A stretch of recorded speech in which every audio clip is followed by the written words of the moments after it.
Yes, hi. Good afternoon. My name is Afroz from New Jersey. Welcome back to the show. How are you, sir? What's Fine, the, thank you. Assalamu alaikum, Rabbi. Alaikum salam, my brother. The Quran frequently emphasizes on doing justice.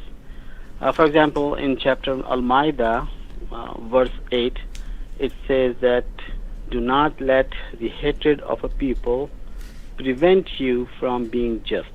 So my question is, why it is so easy and common for many people to ignore this mandate? I thank you. The question was asked about Surah Medea. That's a chapter. It literally means a set table. And he's asking about specifically about verse 8, which says,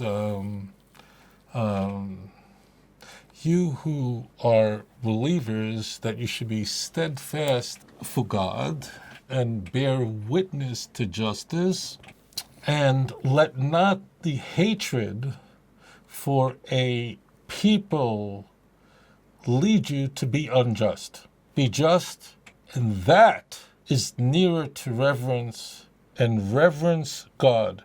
Surely God is aware of whatever you do. By the way, we find almost an exact same passage in Surah 4, verse 135, where the key point is to maintain justice. In the Quran, this is extremely important, which means that it is vital, what is being conveyed is that a person, that the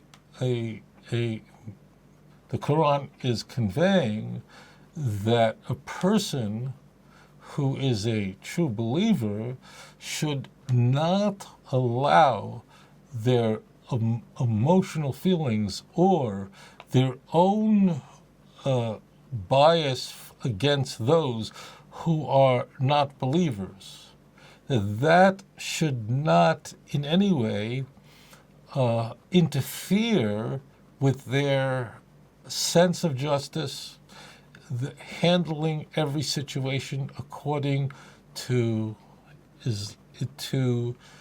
Islamic law. It's also vital that the behavior of the Muslim bears a witness. This is a very important theme, bears a witness to the oneness of God.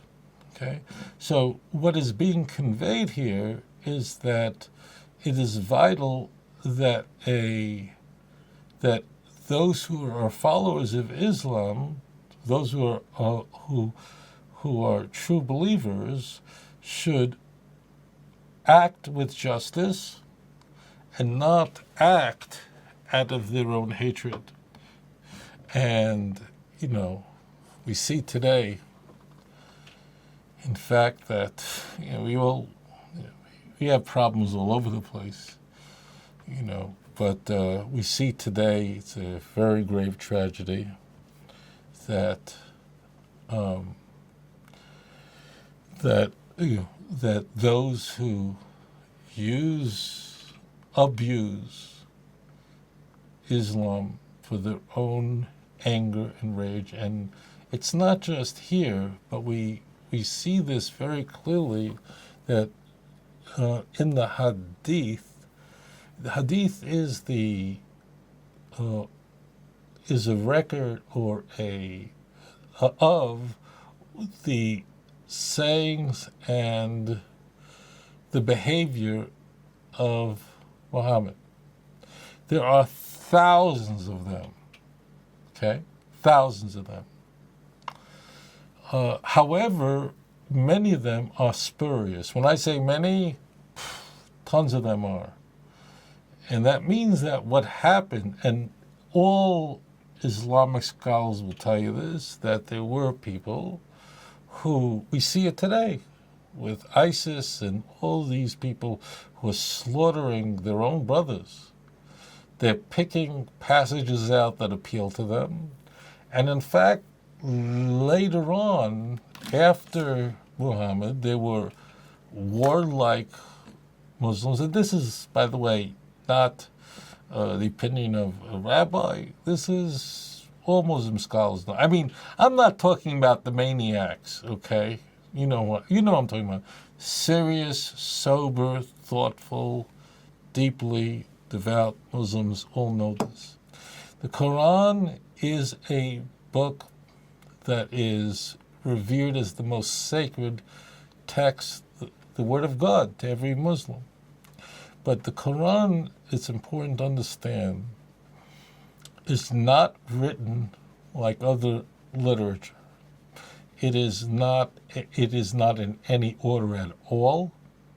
It's not very cohesive, meaning it jumps from one subject to another. It's completely out of order. Now, this is a point that not only all Muslims know, they proudly proclaim, which means in the Islamic tradition, the order of the surahs that we find, the chapters that are found in the Quran, are completely out of chronological order.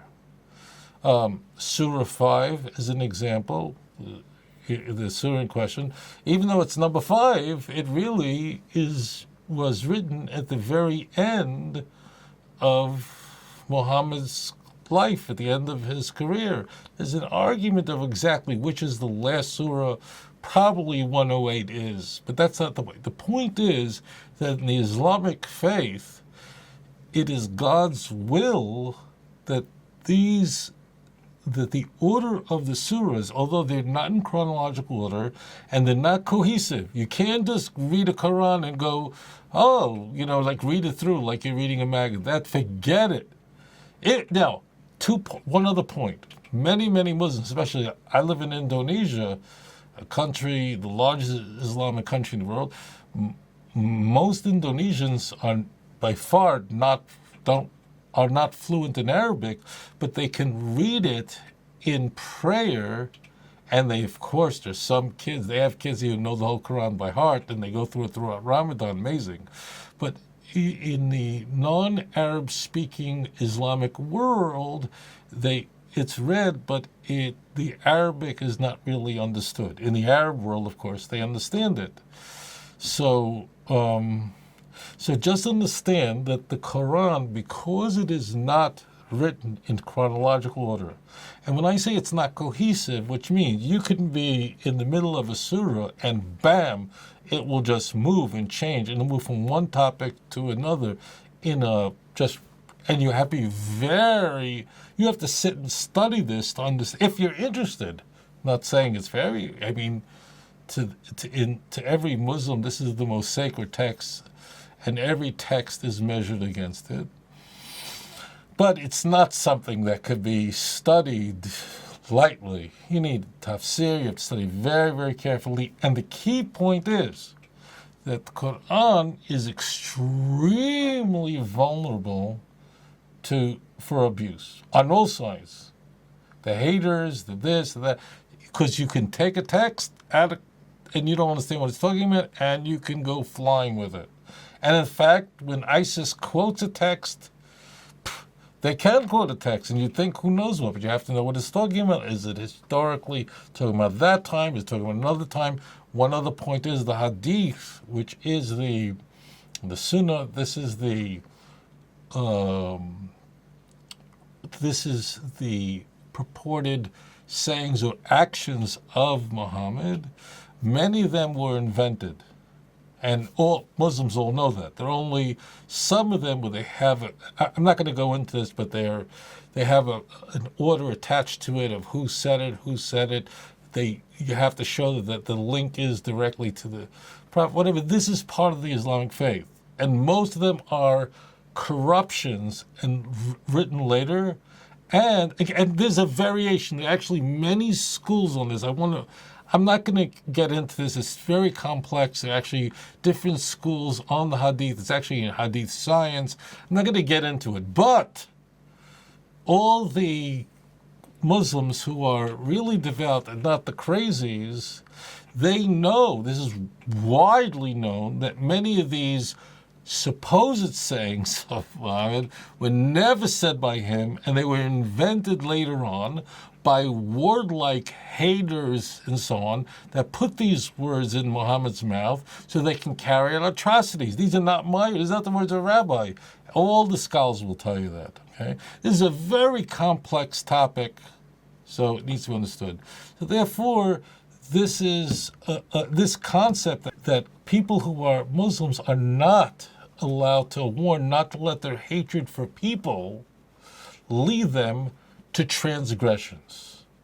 And this is very important, but they have to act within the limitations or within the context of what is set forth. And this is the crime. Because as I said, I'm not going to...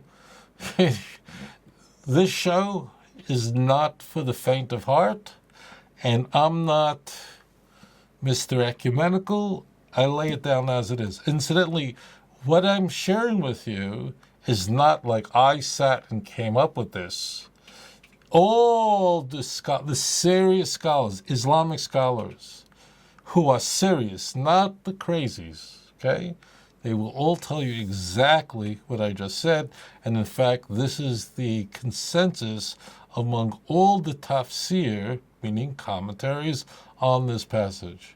But it is a great warning that the Quran is written in a way that's completely out of order. It does not have the cohesiveness where you can just read it and one section follows the next. You can be in the middle of a surah and bang, there's a tremendous movement.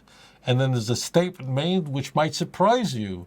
But you have to understand what is meant, at least to the Muslim. But also know that people who call themselves Muslims and wanted to fight and wanted an excuse to be warlike would invent many hadith in order to justify the horrific behavior. Not my words, every Islamic scholar knows it. And this is why, along with every oral tradition of the hadith, is attached to it is it authentic? Who heard it? Who was it transmitted to? They had to be living at the same time and could have had that connection. And that chain of reference has to be established. And most of the hadith, the thousands, are not regarded by many as authoritative. I'm overgeneralizing here a bit because it's a little complex. There are multiple schools. It's called the science of hadith. This is a complex issue, but in fact, there are actually not that many hadith that are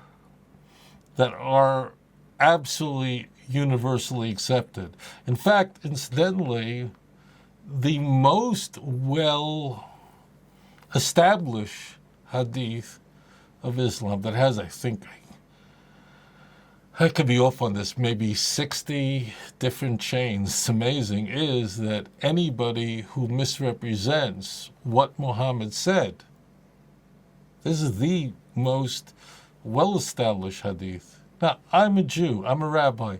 I'm not here to teach Muslims how to, this is for you to go, but make sure you go to people who are responsible scholars. But the most well-established hadith is that those who knowingly misrepresent the teachings of Islam, they're going to hell. There is no teaching that is better connected to Muhammad than that.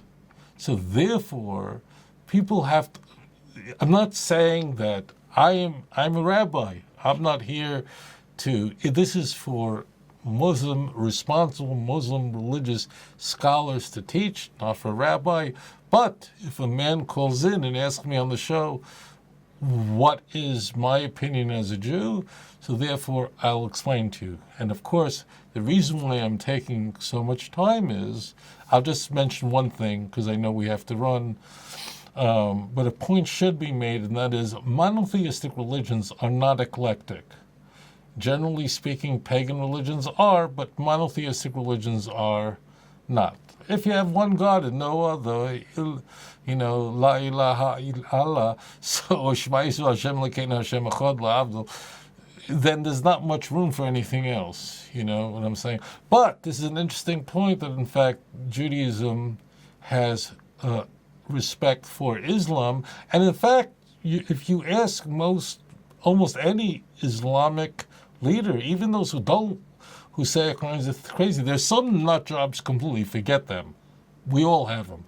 But they'll say to you, we're not against, even those who hate Israel and hate Zionism, whatever, will say, we don't have a problem with Judaism, we only have a problem with Zion. I'm not saying that I agree with them. I'm just saying that it's a very unusual thing for two monotheistic faiths to actually have that kind of a mutual respect. And this is an anomaly. But as we see, this is the final point. As we see, we have a tradition in Genesis chapter 25, verse 9, that the Torah HaKadosh, the Holy Torah, says that when Avram Avinu passed away at 175, and there's a verse that says that Yishmael and Yitzchak and Shmuel, they came together, and what? They were Banov, they were the children of Avram, and they buried their father. You could be sure it was a very big funeral. Why would the Torah tell us who were the ones at the funeral? What is it, just like telling you who attended the funeral? Absolutely not. It's there to tell us that one day that Yitzchak and Yishmael will be joined together, and please God, we should see the true redemption, the true Geula, b'mheira b'yameinu, quickly. Adon olam, asher malach, b'terem kol יציר נברא, ואת נעשה בחפצו כל.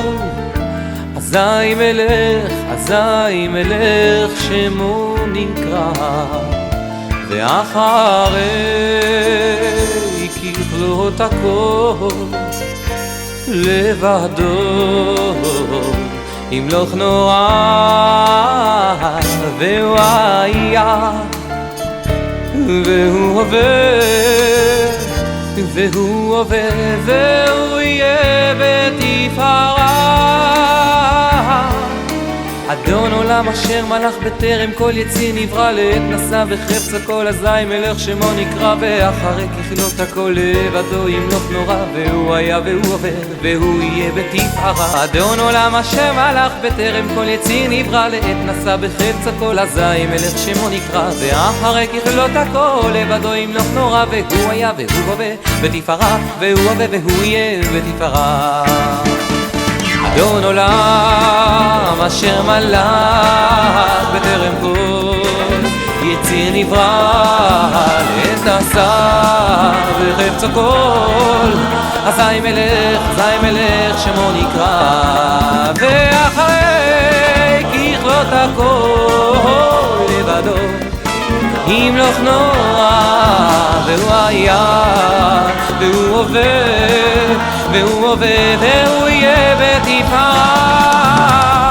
אדון עולם אשר מלך בטרם כל יציר נברא, לעת נשא בחפץ הכל. אזי מלך שמו נקרא, ואחרי ככלות הכל לבדו ימלוך נורא, והוא היה והוא עובר והוא יהיה בתפארה. אדון עולם אשר מלך בטרם כל יציר נברא, לעת נשא בחפץ הכל. אזי מלך שמו נקרא, ואחרי ככלות הכל לבדו ימלוך נורא, והוא היה והוא עובר בתפארה, והוא עובר והוא יהיה בתפארה.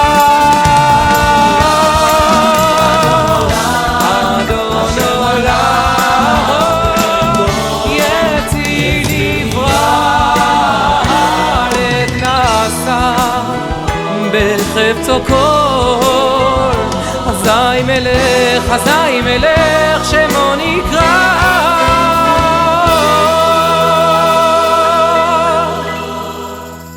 אדון עולם אשר מלך בטרם כל יציר נברא לעת נשא בחפץ הכל אזי מלך שמו נקרא ואחרי ככלות הכל לבדו ימלוך נורא והוא היה והוא הווה והוא יהיה בתפארה אדון עולם אשר מלך בטרם כל יציר נברא לעת נשא בחפץ הכל אזי מלך שמו נקרא ואחרי ככלות הכל לבדו ימלוך נורא והוא היה והוא הווה בתפארה והוא הווה והוא יהיה בתפארה והוא היה והוא הווה בתפארה והוא הווה והוא יהיה בתפארה